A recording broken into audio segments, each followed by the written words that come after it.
अस्सलाम वालेकुम। उम्मीद है कि आप सब खैरियत से होंगे। तो आज हम अपना नेक्स्ट लेक्चर स्टार्ट कर रहे हैं, जो कि हमारे पास हमारा जो फर्स्ट ईयर की बायोलॉजी का फर्स्ट चैप्टर था उसकी एक्सरसाइज है, और हम उसकी एक्सरसाइज को सॉल्व करते हैं। तो हमारे पास जो क्वेश्चन नंबर फर्स्ट है, that is fill in the blanks. तो हमने ब्लैंक्स को फिल करना है। तो हमारे पास फर्स्ट क्वेश्चन है, dash is the study of organism in relation to their environment. कि किसी भी एक ऑर्गेनिज्म की उसके इन्वायरमेंट से जो रिलेशन होता है, तो उस स्टडी को क्या कहते हैं। तो उसको हम उस स्टडी को हम कहते हैं बायोलॉजी। यानी कि किसी भी एक ऑर्गेनिज्म की उसके सराउंडिंग यानी कि उसके इन्वायरमेंट से जो उसका रिलेशन होता है, उस स्टडी को हम कहते हैं इन्वायरमेंटल बायोलॉजी। तो नेक्स्ट हमारे पास सेकंड वन है, that is the study of organisms living in freshwater bodies like rivers, lakes, it is called। तो हमारे पास जो ऑर्गेनिज्म फ्रेश वाटर में रहते हैं, तो ये तो एक सिंपल है कि उनकी जो स्टडी है that is called fresh water biology. Then हमारे पास है, dash is the branch of biology which deals with the study of social behaviour तो and human life of human beings. तो इसका आंसर क्या है कि हमारे पास सोशल बायोलॉजी बायोलॉजी की वो ब्रांच है जो कि हमारे पास सोशल बिहेवियर को डील कर रही होती है। तो देन हमारे पास फोर्थ वन एमसीक्यूज है, in dash body only 6 bio elements accounts for 99% of the total mass. यानी कि जो ह्यूमन की बॉडी होती है, इसके अंदर हमारे पास 6 बायो एलिमेंट्स हैं, कार्बन, हाइड्रोजन, ऑक्सीजन, नाइट्रोजन। तो ये हमारे पास टोटल बॉडी काउंट का जो 99% यानी कि टोटल मास होता है उसका ये 99% होते हैं।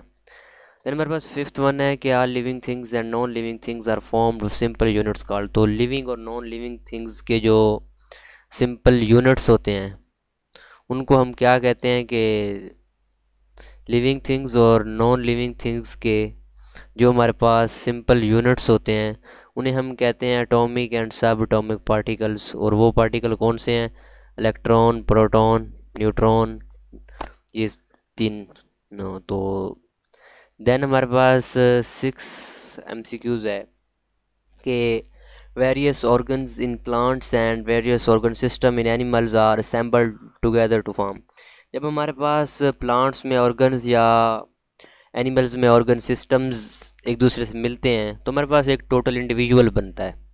तो ये ऑर्गन सिस्टम बन सकता है, यानी कि प्लांट्स में जब ऑर्गन मिल रहे हैं तो उनमें ऑर्गन सिस्टम बनेगा, एनिमल में ऑर्गन सिस्टम मिल रहे हैं तो इंडिविजुअल या हमारे पास ऑर्गन सिस्टम्स बनते हैं। तो organ in plants and organ system in animal assemble होते हैं तो हमारे पास एक इंडिविजुअल बनता है।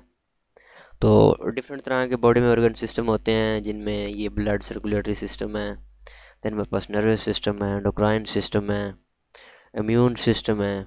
तो ये सब सिस्टम है। तो प्लांट्स में इसी तरह जो वाटर के लिए इनका सिस्टम होता है, तो ये सारे सिस्टम प्लांट्स एनिमल में मिलते हैं तो हमारे पास एक इंडिविजुअल वजूद में आता है। देन हमारे पास है, dash is a group of organism to same species located in the same place at the same time.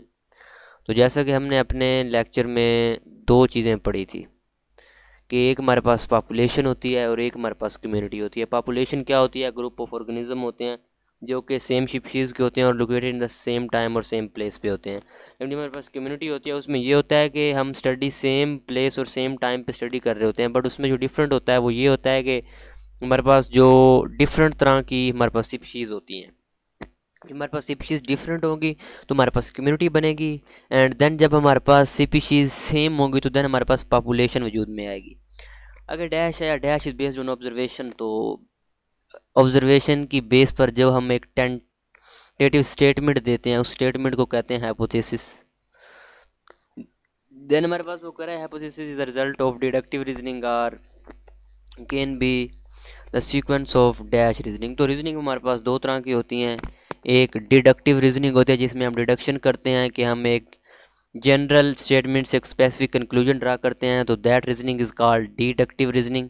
And other one reasoning is inductive reasoning. And in this reasoning we assume a general statement from a specific conclusion. like अगर एक sparrow है, उसके birds हैं, तो तमाम birds के जो हैं मतलब स्पैरो के विंग्स हैं तो तमाम बर्ड्स के विंग्स होंगे, ये हम इंडक्टिव रीजनिंग है.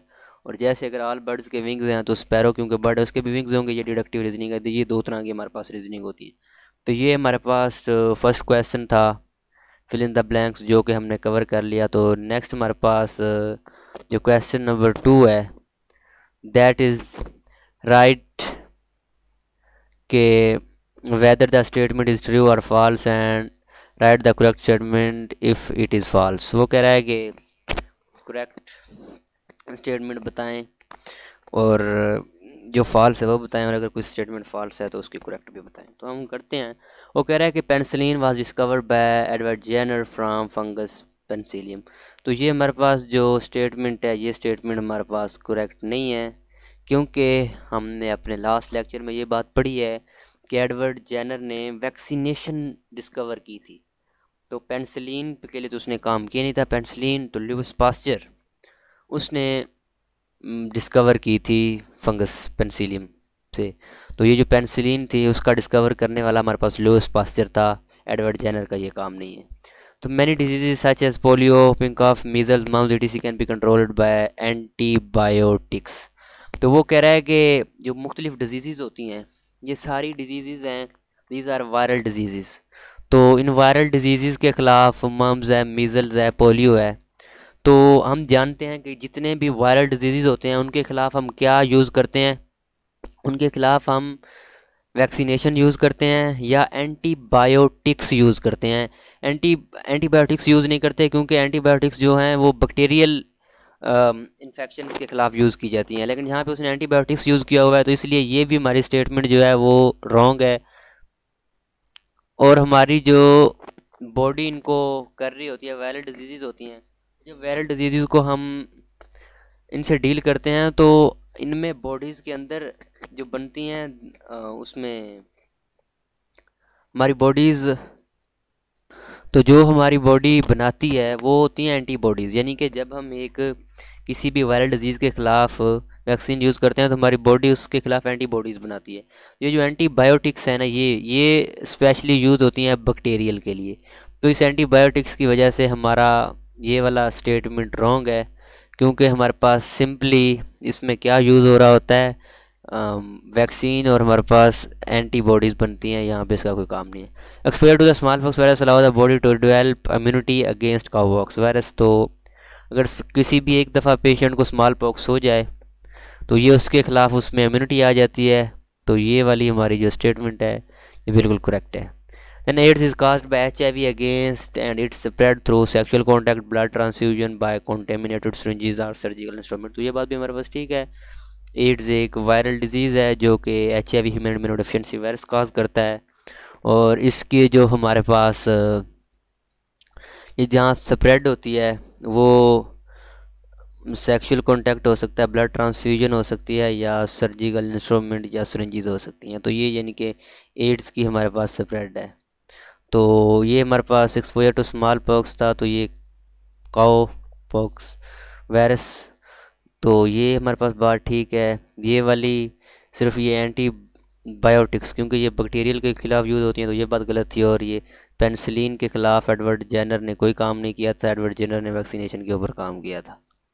तो नेक्स्ट हमारे पास है शॉर्ट क्वेश्चन. तो फर्स्ट क्वेश्चन हमारे पास जो है, तो हमारा क्वेश्चन है कि हाइपोथेसिस क्या है. First one, what do you mean by hypothesis. तो हाइपोथेसिस हमारे पास क्या होती है कि जब हम ऑब्जर्वेशन करते हैं तो ऑब्जर्वेशन की बेस पर हम एक टेंटेटिव स्टेटमेंट जो उन ऑब्जर्वेशन को डिस्क्राइब कर रही होती है तो उसे हम कहते हैं हाइपोथेसिस. यानी कि हाइपोथेसिस हमारे पास क्या है कि टेंटेटिव स्टेटमेंट ऑफ एक्सप्लेनेशन. तो that is given on the, ये हमारे पास है कि तो ये हमारे पास है कि an observer organise observation into data and form and gives a statement as per experience and background knowledge of event this statement. तो hypothesis this statement is hypothesis which tentative explanation observation. तो जो हमारे पास observation की एक tentative explanation होती है तो उसको हम कहते हैं हाइपोथेसिस। तो इस हाइपोथेसिस को प्रूव या मतलब सही या प्रूव किया जाता है on the basis of experiment, यानी कि बार बार जो एक्सपेरिमेंट किए जाते हैं वो। तो ये हमारा क्वेश्चन हो गया कि हमारे पास हाइपोथेसिस क्या है। सेकंड क्वेश्चन है what does law differ from theory. ये डिफरेंस बिटवीन लॉ और थ्योरी क्या है। जब हम एक हाइपोथेसिस पर रिपीटेडली एक्सपेरिमेंट किए जाते हैं और वो तमाम एक्सपेरिमेंट की मतलब एक्सपेरिमेंट से वो सही प्रूव होती है तो वो हमारे पास एक थ्योरी बन जाती है। यानी कि थ्योरी क्या होती है कि अगर कोई भी एक हाइपोथेसिस अपने टाइम के तमाम, तो हमारे पास क्या होता है कि there series of hypothesis supported by the result of many test which then theory. तो जब हमारे पास सीरीज ऑफ हाइपोथेसिस मतलब एक सी हाइपोथेसिस के ऊपर बहुत से एक्सपेरिमेंट किए जाएं और वो सही प्रूव हो, यानी कि कोई भी एक्सपेरिमेंट उसे गलत प्रूव ना कर सके, तो वो हमारे पास एक थ्योरी बन जाती है। और ये गुड थ्योरी होती है, वो प्रोडक्टिव होती है और एक्सप्लेनेटरी पावर होती है। तो गुड थ्योरी का है कि ये क्या है कि it suggest new and different है, मतलब एक थ्योरी से हमारे पास बहुत से हाइपोथेसिस निकलते हैं। तो इस तरह की थ्योरी हमारे पास जो होती है प्रोडक्टिव होती है। देन हमारे पास है साइंटिफिक लॉ कि जब एक थ्योरी है वो लॉन्ग अरसे तक, यानी कि वक्त के जितने भी एक्सपेरिमेंट हैं वो सभी की मतलब कोई उसे रॉन्ग प्रूव ना कर सके, तो इस तरह की जो हमारे पास थ्योरी होती है वो लॉ बन जाता है। If a theory survive this spectral approach and continue to be supported by experimental evidence it can become a law. A scientific law is a uniform constant fact of nature। तो law biology में, क्योंकि biology में एक term चलती है evolution, यानी कि Darwin ने एवोल्यूशन का कंसेप्ट दिया था कि वो ये कहता है कि हमारी जो बायोलॉजिकल लाइफ है उसमें टाइम टू टाइम मॉडिफिकेशंस आती रहती हैं। तो इस वजह से कोई भी एक थ्योरी होती है तो वो बहुत लॉ बहुत कम बनते हैं। तो इसलिए बायोलॉजी में कोई 2-4 लॉ हैं जिनमें मेंडल के 2 लॉज हैं और एक उसका हैंडी वैनबर्ग लॉ है या है उसका एक थ्योरम है। तो ये कोई 2-3 लॉ हैं, बाकी कोई ऐसे लॉ नहीं है। तो थ्योरीज बहुत ज़्यादा हैं। डार्विन की थ्योरी ऑफ एवोल्यूशन है, बिग बैंग भी हमारे पास एक थ्योरी है। तो बिग बैंग पता नहीं कब से है, तो अभी तक ये हमारे पास एक थ्योरी चल रही है। और भी बायोलॉजी में बहुत सी ऐसी थ्योरीज़ हैं कि वो अभी तक थ्योरी हैं, ला नहीं पता। ला हमारे पास यही 2-3 हैं, क्योंकि बायोलॉजी में एवोल्यूशन हो रही होती है तो ला बहुत कम मिलते हैं। देन हमारे पास है व्हाट इज़ डिडक्टिव रीजनिंग। तो हमारे पास डिडक्टिव रीजनिंग क्या होती है। जैसा कि हमने अभी पहले थोड़ी देर पहले ये बात डिस्कस की कि हमारे पास जो रीजनिंग होती है वो 2 तरह की होती है। एक होती है deductive reasoning and other one is inductive reasoning. तो डिडक्टिव रीजनिंग और इंडक्टिव रीजनिंग में क्या डिफरेंस है कि deductive reasoning move from general to specific involve specific conclusion from general assumption. तो जो हमारे पास डिडक्टिव रीजनिंग है, अगर हमारे पास कोई भी एक जनरल इंफॉर्मेशन है तो उससे हम कोई भी एक स्पेसिफिक कंक्लूजन ड्रा करना चाहते हैं। तो डिडक्टिव रीजनिंग क्या है कि deductive reasoning move from general to specific and if we want to draw a specific conclusion from a general statement then this type of reasoning will be a deductive reasoning. तो इसकी example क्या होगी कि example ये है कि if all the birds have wings then sparrow is also bird and it also have wings. तो ये डिडक्टिव रीजनिंग की हमारे पास एग्जांपल है। और रीजनिंग में हम इफ़ एंड देन की लॉजिक, मतलब इफ़ अगर ये होगा देन तब वो होगा, तो ये यूज़ की जाती है। ये उसकी एग्जांपल है कि all the birds have wings and sparrow are birds and sparrow also have wings. तो या वो ये कहता है if all green plants require sunlight for photosynthesis then any green plant when placed on dark would not synthesize glucose and the end product photosynthesis। तो दूसरा वो ये कह रहा है कि क्योंकि तमाम पौधों को हमारे पास खुराक तैयार करने के लिए फोटोसिंथेसिस करने के लिए सनलाइट रिक्वायर होती है, तो किसी भी ग्रीन प्लांट को हमारे पास फोटोसिंथेसिस करने के लिए और सनलाइट रिक्वायर होगी। देन हमारे पास है डिफाइन वैक्सीनेशन। तो वैक्सीनेशन क्या है, हमने अभी थोड़ी देर पहले इसका मेथड देखा कि हमारे पास क्या है कि एडवर्ड जेनर ने फर्स्ट टाइम वैक्सीनेशन की टर्म यूज़ की थी कि हम क्या करते हैं कि हम किसी भी एक ऑर्गेनिज्म में डेड सेल्स या उसे किसी भी किसी भी वायरल डिजीज़ के जो होते हैं पैथोजन, उनसे हम उसका एक्सपोजर करवा देते हैं कि मतलब उस से उसका सामना करवाते हैं, तो उसके अंदर खुद ब खुद एंटीबॉडीज़ उस डिज़ीज़ के ख़िलाफ़ हमारे पास रेजिस्टेंस पैदा हो जाती है। इस टर्म को हम कहते हैं वैक्सीनेशन। और ये एडवर्ड जेनर ने वैक्सीनेशन 1796 में काउपॉक्स के ख़िलाफ़ की थी। जो then inoculation vaccine is carried out make people immune for viral diseases के ख़िलाफ़ ये हमारे पास की जाती है। तो ये हमारे पास इसकी वैक्सीन की कि वैक्सीन में हम डेड या किसी भी डिज़ीज़ के पैथोजेंस को निके थोड़ा सा, ये नहीं है कि वो हेल्दी नहीं, थोड़ा सा वीक करके हम किसी भी एक बॉडी में इंट्रोड्यूस करवाते हैं, बॉडी उसके ख़िलाफ़ एंटीबॉडीज़ तैयार करती है। तो ये नेचुरल और उसमें आ जाता है, यानी कि आर्टिफिशियल, पैसिव और एक्टिव में। वो हम आगे इसकी काइंड है वो हम इंशाल्लाह अपने एंड वाले चैप्टर में स्टडी करेंगे। तो देन हमारे पास है right a short note on cloning के। हमारे पास क्लोनिंग क्या है, तो हम क्लोनिंग को देखते हैं। हमने अपने एक लास्ट लेक्चर में क्लोनिंग को बहुत अच्छे से देखा था कि क्लोनिंग क्या है, कि अगर हम किसी भी ऑर्गेनिज़म की डिज़ायर ट्रेड्स लेना चाहते हैं तो हम क्या करते हैं कि उस ऑर्गेनिज़म के सेल से उसका न्यूक्लियस रिमूव करते हैं, और जिस का हमने वो लेना है, जिस टाइप का ऑर्गेनिज़म में उसे कन्वर्ट करना है, तो उसका न्यूक्लियस लेकर उससे ट्रांसप्लांट करते हैं और ये करते हैं। तो ये एक टेक्नोलॉजी है यूजेनिक एम्स के लिए। क्लोन एक इंडिविजुअल सेल हो सकता है या ऑर्गेनिज़म हो सकता है। तो जो कॉलोनी के तमाम मेंबर्स होते हैं वो जेनेटिकली सेम होते हैं। तो इसका मेथड क्या है, तो इसका मेथड ये है कि nucleus is removed from fertilized egg and nucleus from a cell of fully developed individual is inserted in this place। तो ये वाला जो ज़ाइगोट है इसे या तो दोबारा बॉडी में इंट्रोड्यूस करवाया जाता है या किसी भी एक आर्टिफिशियल मीडिया प्रोवाइड करते हुए एक विट्रो के अंदर रख के उसकी फर्टिलाइजेशन और उसकी डेवलपमेंट और ये सारा कुछ करवाया जाता है। This is called cloning. तो देन हमारे पास लॉन्ग क्वेश्चन को एक दफ़ा देख लेते हैं कि define the following branches of biology. तो ये एक इम्पोर्टेंट, यानी कि इसे कह सकते हैं ना कि लॉन्ग क्वेश्चन हमारे पास है कि बायोलॉजी की ब्रांचेस है। मॉलिक्यूलर बायोलॉजी, तो मॉलिक्यूल की स्टडी है। माइक्रो बायोलॉजी, माइक्रो ऑर्गेनिज्म की स्टडी है। मारीन बायोलॉजी, हमारे पास समंदर में रहने वाली यानी कि मारीन लाइफ की स्टडी है। बायोटेक्नोलॉजी, हम ऑर्गेनिज्म को यूज़ करते हैं वेलफेयर ऑफ मैनकाइंड के लिए। तो डिस्कस ब्रीफली फाइनेटिक लीनिएज। तो फाइनेटिक लीनिएज हमने देखा था कि सीरीज़ है कि कोई ऑर्गेनिज्म कब आया और कब उसकी डेथ हुई, ये सारी अगर हम इसको एक ऑर्गेनाइज्ड मैनर में रखें तो ये हमारे पास फाइनेटिक लीनिएज बन जाती है। तो right a note on the following living word in space and time and population और कम्युनिटी। तो ये पॉपुलेशन और कम्युनिटी हमारे पास एक इंपॉर्टेंट लॉन्ग क्वेश्चन है, ये हर टाइम अक्सर आया होता है इनमें डिफरेंस।